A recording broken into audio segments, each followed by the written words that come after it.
Voilà, là on est bon. Ça tombe bien qu'il y a eu ce petit délai parce que je ne retrouvais plus mon bouton d'enregistrement. Bon, je fais mes claps, hein. Bonjour Mailleux. Salut Dao. Aujourd'hui, double épisode un peu spécial. Vu que nous sommes mi-janvier, c'est important de parler d'un truc qu'on parle toutes les années. On va parler de notre thème pour cette année 2022.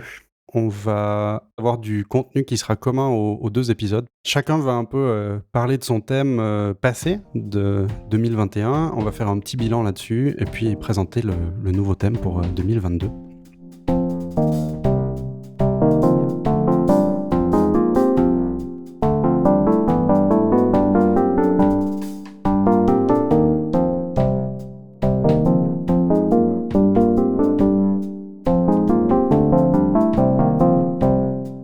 On va faire très court pour expliquer ce que c'est. Pour les gens qui ne connaîtraient pas encore cette histoire de thème, il y a déjà plusieurs épisodes qui seront mis dans les liens dans la description pour avoir plus d'infos. En 2 mots, pour donner un petit peu de contexte aux gens qui nous rejoignent, qu'est-ce que c'est ces thèmes ? L'idée c'est de remplacer les résolutions par un thème pour son année.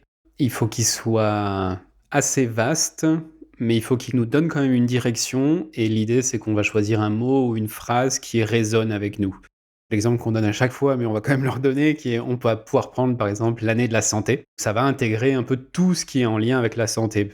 À l'opposé d'une résolution ou d'une série de résolutions qui pourrait être cette année je fais du sport tous les jours ou je perds X kilos, etc. L'idée du thème, ça va vraiment être d'être quelque chose de plus vaste qui va plus nous guider.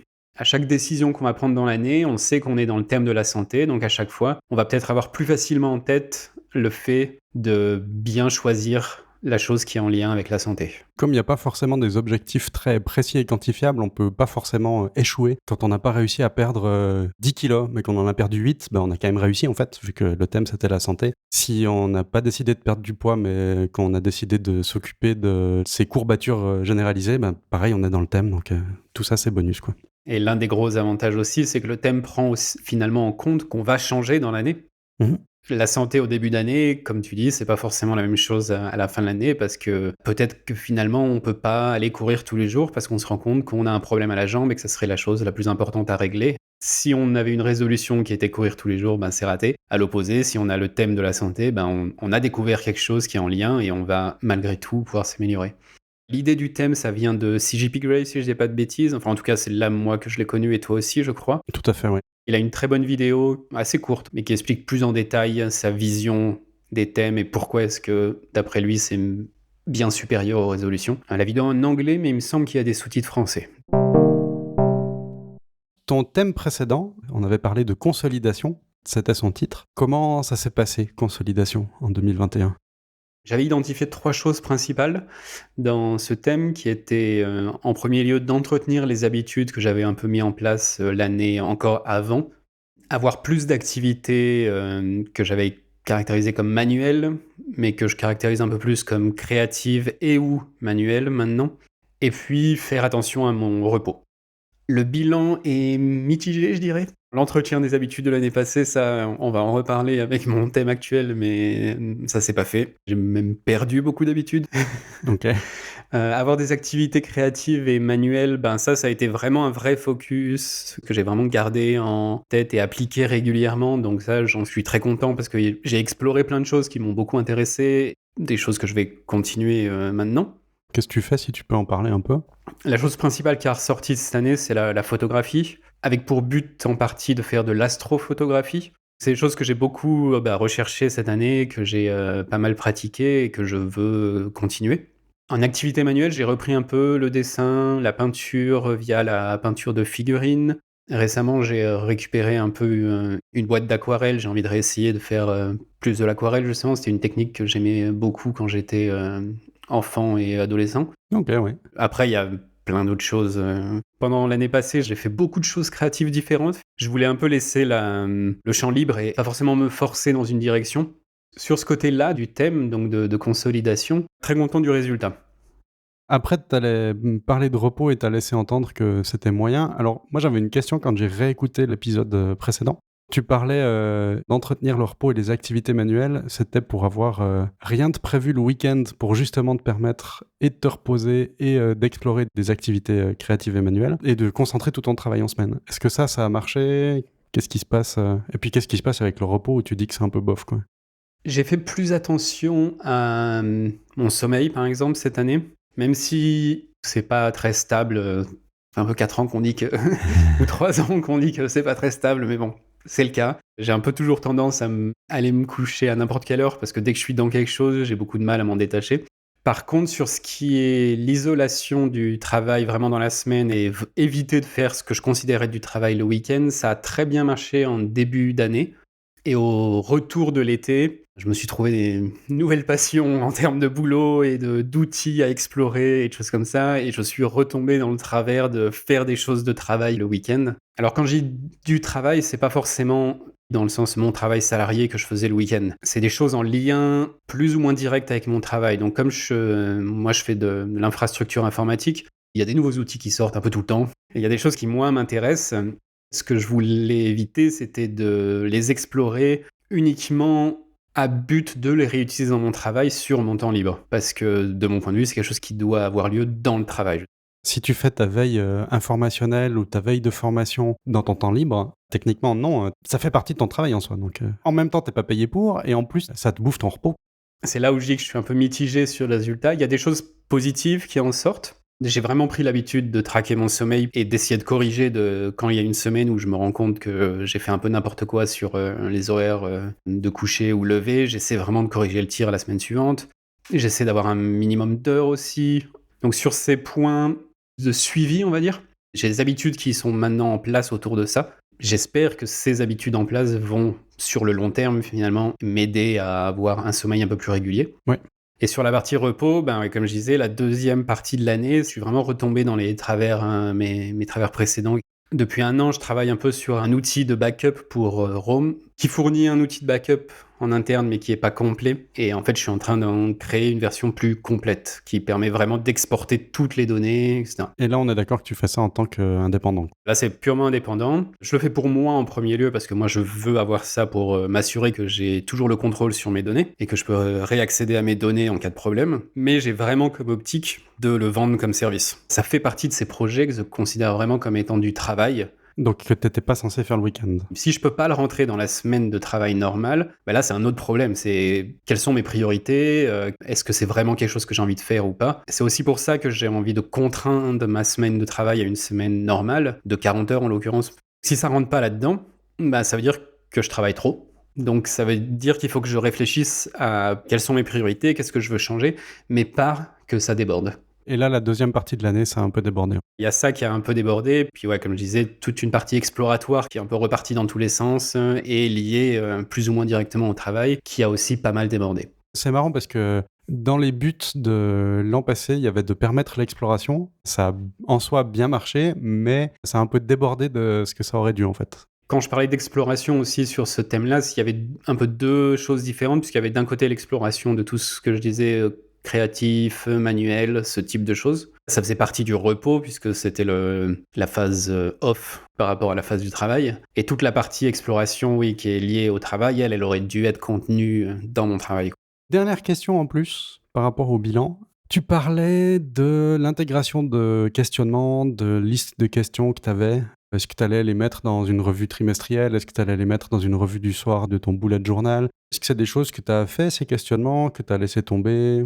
Ça fait un tout petit peu partie de ce que je disais avant sur les habitudes de l'année passée. C'est quelque chose qui a complètement disparu. Ça va rentrer en compte dans mon nouveau thème, justement, parce que l'une des choses qui a eu lieu cette année, c'est que beaucoup de ces habitudes liées un peu à mon système d'organisation sont complètement tombées à l'eau. Et je compte retravailler ça cette année, ouais.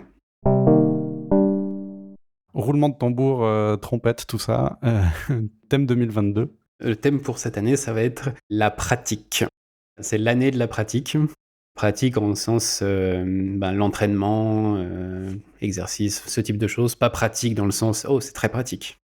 J'ai beaucoup hésité sur ce nom de thème.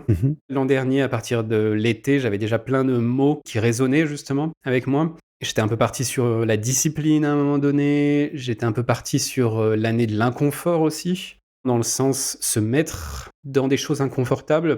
C'est là où pratique a finalement émergé. Quand on pratique quelque chose, généralement, on est dans une position d'inconfort. Donc j'ai beaucoup hésité, il y a eu plein de mots, c'est un peu parti dans tous les sens. J'ai une page complète de pratique et d'autres mots que le thème aurait pu prendre. Et finalement, j'ai trouvé que pratique était bien parce qu'il englobait plein de notions qui m'intéressent. Qui sont? Ce que je me suis rendu compte l'an passé, c'est que il y a 3 gros points que j'ai identifiés en reprenant mes notes. L'un des premiers, c'est que j'ai ignoré des choses qui sont non négociables. Ah ouais, ok. T'avais dit que c'était non négociable, que tu devais absolument les faire, y penser, voilà, et en fait, ça a été négocié, quoi. Voilà, ça a été fortement négocié. Ok. L'an dernier, j'avais pas utilisé ce terme de non négociable, justement. J'avais pas cette vision en tête, on va dire. C'était il faut le faire parce qu'il faut le faire. Mhm. Faire du sport, c'est bien, donc il va falloir que je fasse du sport. Méditer, c'est bien, donc il va falloir le faire. Là, j'ai vraiment mis le terme donc, de non négociable. Et donc, ça inclut la méditation, ça inclut le sport. Mhm. S'il y a bien une chose qu'on s'est rendu compte après 2 ans de pandémie, c'est que être en meilleure santé, c'est bien. Ouais, c'est pas mal, ouais. Dans les choses non négociables que j'ai mis, il y a sortir. En même temps, j'ai passé les 2 dernières semaines à ne pas sortir parce que j'étais malade. Dans le cas normal, c'est non négociable. Évidemment, si on est dans un lockdown, si je suis malade, je vais pas aller propager mes virus moi-même. Et de même, le sport. Ma définition du sport pour cette année, c'est un minimum de 30 minutes par jour et il faut que je transpire. Ok. Mais donc si je suis malade, c'est peut-être pas une bonne idée non plus de faire ça. Quand je parle de non négociable, je parle de non négociable dans le cas où je suis en bonne santé et où les conditions de l'environnement ne m'empêchent pas complètement de faire quelque chose. Ça peut être un peu inconfortable, il peut, je sais pas, pleuvoir un petit peu, donc ça, ok, tu te forces. Après, voilà, c'est pas te mettre en danger ni mettre en danger les autres, quoi. C'est ça. Tout ça, ça avait été négocié l'année passée, et du coup, c'est des pratiques, d'où le nom de ton thème, que tu veux remettre en place cette année. Exactement. J'en ai identifié 5, si je dis pas de bêtises, de non négociables, qui sont un peu le minimum qui te permet de vivre sainement. Mhm. Le sport, la méditation, sortir, utiliser mon journal. On va rejoindre l'histoire des questions. Je me rends compte que les jours où j'ai vraiment pris des notes, où j'ai vraiment pris le temps de m'arrêter dans ma journée et d'écrire ce que je ressentais, c'était généralement des jours qui étaient beaucoup plus positifs. Même s'il se passait des choses nulles pendant ces journées-là, la journée ne me paraissait plus positive. Et le dernier non négociable que j'ai mis, c'était utiliser mon système, justement. Prenons un peu l'histoire du système. Lié autour du système, je me suis rendu compte de 2 choses. J'ai jamais fait de review de l'année, quasiment. C'est quelque chose que j'ai totalement laissé tomber. Alors que c'est des choses que tu faisais assez régulièrement, je crois. Voilà, alors que c'est des choses que je faisais assez régulièrement. Et en même temps, comme le fait de tenir un journal, les fois où j'ai fait une review, les quelques fois où j'en ai fait, et où j'ai pris des notes autour de ça, c'est pareil, je me rends compte que ce que j'ai noté dans la journée et le résultat un peu de ma journée était plus positif. Mhm. Je me rends bien compte que c'est quelque chose qui est utile. Ouais. La raison pour laquelle je ne les ai pas forcément faites régulièrement, il y a sûrement plusieurs choses, et ça fait partie des questionnements, c'est peut-être que les reviews étaient trop complexes. Ça, c'est une possibilité, parce que si la review a 200 étapes et que ça me prend 48 heures, forcément, je vais pas la faire. Ça, on l'encourage pas, en tout cas. On va plus résister, voilà. Là, ça veut dire que c'est trop compliqué et qu'il faut simplifier les choses, puisque si le système ne me sert pas, c'est qu'il faut qu'il évolue. Sur le système, il y avait la partie review, et il y avait la partie... Je me suis rendu compte souvent que je cherchais des nouvelles choses à faire, au lieu de prendre ma liste et faire les choses qui étaient sur la liste. Ouais, d'accord, ouais. J'ai identifié plusieurs raisons possibles. Il y avait l'une des raisons qui découle des revues. Si il n'y a pas de revue qui est faite, la liste, évidemment, n'est pas maintenue à jour. Si elle n'est pas maintenue à jour, elle n'est pas pertinente. Et si elle n'est pas pertinente, je ne vois pas l'intérêt de la suivre. Il y a aussi une histoire, ça rejoint beaucoup l'histoire de la pratique. Je me rends compte que j'ai tendance à vraiment éviter la frustration, à faire tout ce qui est en mon pouvoir pour ne pas me sentir frustré. Et j'ai l'impression que dans les to-do, il y a plein de choses qui sont hyper frustrantes parce que faire de l'admin, voilà quoi, il faut le faire. Il faut bien envoyer ce truc à tel endroit. Et puis des fois, c'est frustrant de se dire, il faut que je fasse ça parce que c'est nécessaire pour mon travail, mais en même temps, j'ai super envie de faire ça à côté. Ouais. Même quelque chose qui resterait dans le travail. Par exemple, on parlait au tout début de mes recherches un peu et de ma veille qui était faite à l'extérieur. Ça pouvait être des choses que je faisais pour éviter certaines tâches que j'avais moins envie de faire dans mon travail. Qu'est-ce qui a pu m'arriver un peu de similaire Ah, il faudrait que je termine ce montage compliqué et j'ai de la peine à me concentrer dessus parce que ce que la personne raconte, c'est vraiment très épuisant. Mais il fait beau dehors et j'ai dit qu'il fallait que je marche beaucoup, donc je vais vraiment marcher tout le temps et au final, j'avançais très lentement, quoi. Ouais. Je vois bien le côté ça, c'est pas génial, c'est inconfortable, autant faire autre chose. Et c'est pour ça que j'aime bien le terme de pratique, c'est que je le vois vraiment comme une pratique d'être avec l'inconfort. Mhm. Je pense que c'est ça qui nous fait grandir, Ah oui, certainement, au ouais. sens général, qu'en acceptant qu'il y a des choses inconfortables, ben, c'est aussi plus facile d'accepter la discipline, c'est aussi plus facile de faire des choses qui sortent de l'ordinaire, parce que quand on fait quelque chose qui sort de l'ordinaire, on est très souvent inconfortable. Avec le produit Home Backup, par exemple, je vois qu'il y a plein de jours où je travaille pas dessus parce que c'est inconfortable de publier ça, c'est inconfortable de le présenter à d'autres personnes. Il y a une part de peur, il y a plein de choses qui se mélangent, mais il y a tout un inconfort. Et travailler ça, travailler le fait d'accepter cet inconfort, finalement, ça va libérer d'autres choses. Est-ce que tu as des pistes pour travailler cet inconfort? Parce que de dire, bon, allez, je vais accepter l'inconfort et me mettre dans des situations inconfortables, alors c'est déjà une première étape très importante et c'est très bien. Sauf que si tu faisais déjà tout dans ton pouvoir pour éviter ça, de le dire, ça va pas forcément changer la situation. Est-ce que tu as prévu des trucs Ça va pas forcément changer la situation, comme tu dis, mais l'avoir en tête, ça identifie la chose. C'est presque une approche méditative, en quelque sorte. En quoi cette pratique méditative, ça va te permettre de mieux l'affronter, cet inconfort? Ça va être très bête ce que je vais dire, mais ce qui fait qu'on l'évite, c'est qu'on l'évite. Ok. À force d'éviter quelque chose, on entraîne son cerveau à l'éviter. Et donc pour moins l'éviter toi, le fait de simplement déjà te dire que tu veux plus t'y frotter, tu penses que ça va suffire pour plus t'y frotter? C'est ça. Et le fait de le noter, de voir, ah là j'ai la frustration qui apparaît. Je pense par exemple tout simplement hier, à la fin de mon travail, j'ai pas fini ma revue de fin de journée en fait, parce que il y avait une série d'informations que je voulais remettre au propre, qui m'embêtaient un peu parce que c'était un peu le bordel, et c'est encore un peu flou pour moi aussi. Juste ça, je l'ai pas fait. Ouais. C'est quelque chose que je prévois de faire demain. Là, par exemple, c'est une situation qui était inconfortable et que j'ai évité. Un autre cas de figure, c'est qu'il fallait que j'envoie un mail à quelqu'un pour discuter de quelque chose qui était un peu relou. C'était aussi une situation inconfortable. Mais là, la différence, c'est que je me suis rendu compte de l'inconfort Mmh. et je l'ai accepté. Il y a vraiment cette idée de je vois que c'est inconfortable et là, on a un choix. Soit j'accepte de le fuir, soit j'accepte l'inconfort. En étant plus conscient de l'inconfort, si tu sens quelque chose d'inconfortable, tu es censé pas le fuir, donc comme tu y es plus conscient, ça va suffire à t'entraîner à ne pas le fuir. Voilà. Ça veut pas forcément dire qu'il faut pas fuir l'inconfort dans certains cas. Parce que bon, si on met sa main dans le feu, il vaut mieux fuir l'inconfort dans ce cas-là. Ouais. Mais c'est surtout que ça donne un choix conscient. Et c'est ça qui est le plus important, parce qu'il y a des cas de figure où peut-être que, sans même parler de la main dans le feu, mais simplement si la journée a vraiment été épuisante, etc., il faut pas non plus se forcer à faire quelque chose d'inconfortable, parce que c'est peut-être pas bon non plus. Mmh mh. Mais au moins avoir ce déclic qui dit j'ai un choix et après je choisis ce que je considère être le meilleur dans la situation actuelle. La méditation, ça se base aussi vraiment sur ces idées, hein. La pleine conscience, on va dire, plus que uniquement la méditation. Sur cette idée de, au lieu de faire que des choix automatiques, il faut se rendre compte qu'on a des moments de choix et agir de manière consciente. Pour ton thème, là, si on résume un petit peu, plus de pratiques que tu avais mis de côté comme habitude que tu avais un peu abandonné, donc revenir dessus, plus pratiquer de l'inconfort et du coup avoir de l'entraînement pour l'accepter et puis vivre avec et arrêter de l'éviter. Est-ce qu'il y a encore d'autres choses? Est-ce que j'ai résumé tout? Globalement, c'est ça.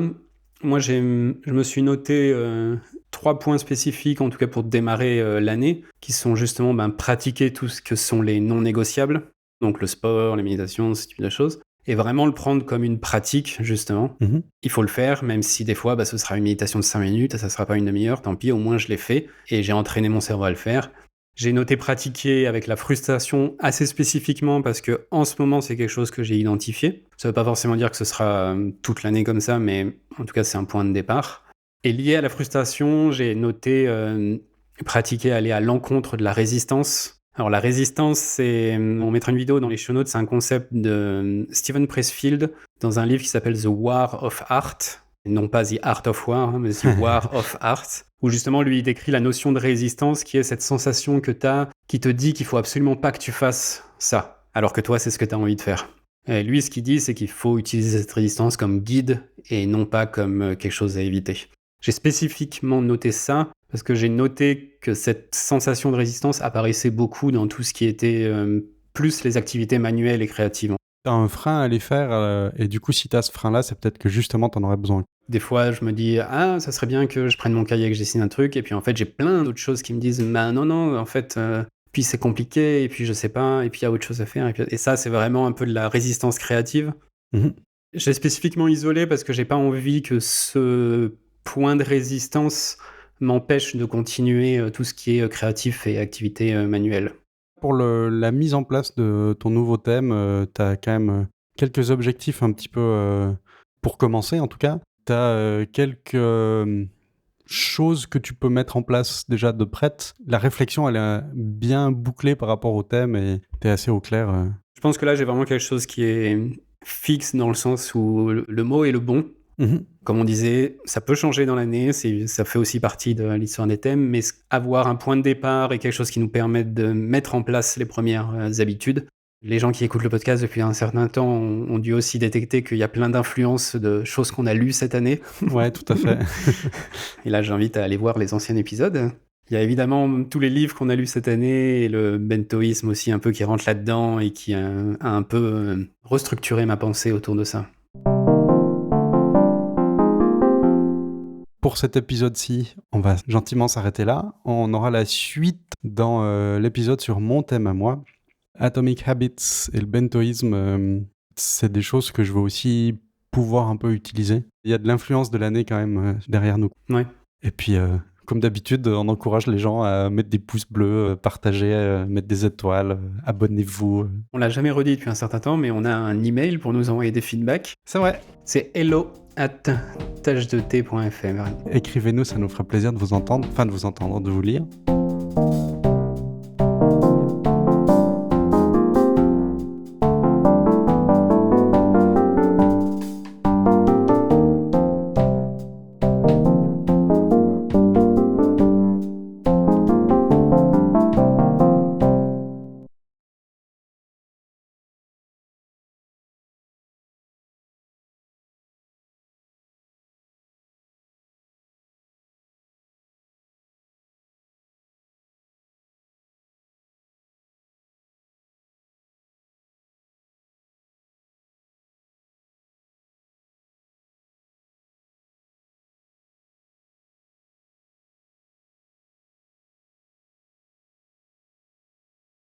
pour Rome Research. Je crois que je ne sais pas prononcer ce mot en fait en anglais. C'est compliqué, hein. On va dire Rome. Donc Roam, Voilà. qui s'écrit ROAM